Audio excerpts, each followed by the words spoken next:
Your partner or an ex lacks empathy.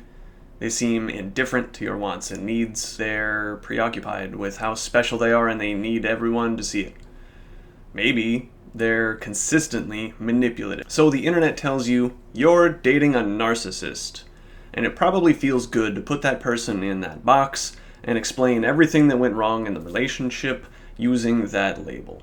However, they are probably not a narcissist. The strict diagnosis of narcissistic personality disorder requires 5 out of 9 very specific behavioral criteria, and for those behaviors to be maladaptive for that person's well-being. I'm here to tell you that many people develop what look like narcissistic behaviors as adaptive strategies to get their needs met.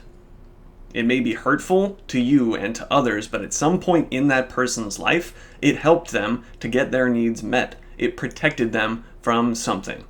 This is where trauma enters the chat. Now, big disclaimer, I do not think trauma is an excuse for anyone's behavior, for lacking empathy, for being hurtful or manipulative. If I have experienced trauma, that is not my fault. And it is my responsibility to not perpetuate that trauma and to not hurt people.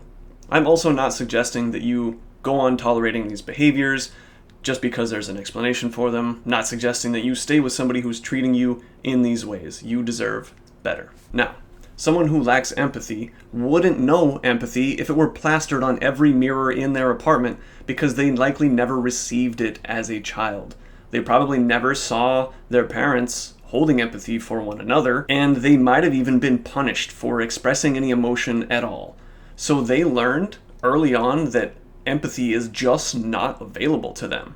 And just like all healthy relationship skills that we want to build, that we want to look for in partners, we need healthy models for them early in life. Someone who is indifferent to your wants and needs is probably scrambling trying to get their own wants and needs met and has no idea how, because they've spent most of their life ignoring consciously their own wants and needs. So their wants and needs are unconsciously directing their behavior in the background. That's why they're trying to get their needs met with hurtful strategies like manipulation and exploitation. The person's wants and needs were likely neglected early in life, or maybe even shamed and punished for having needs at all. So it has been safer for them to keep their needs hidden and to try to get them met in these indirect and manipulative ways. The bigger point here is simply labeling that person a narcissist helps no one. It's not even about having more empathy for them. It's about making more space for empathy for you and the parts of you that were drawn to that person. It might be tempting to say, oh, I dated a narcissist. Ugh. And you might get lots of validation online for that, but now you're both in a box. Narcissist, dater of narcissist. Instead, when we understand their behaviors as being driven by childhood trauma, we get to ask ourselves why we were drawn to those behaviors, why we tolerated those behaviors. If I'm asking myself, ew, why did I date a narcissist? Is there something wrong with me? This isn't productive. There's not really anywhere for that conversation to go. Asking myself instead, what parts of me were drawn to those behaviors? Why did those behaviors appeal to me? Why did I tolerate them?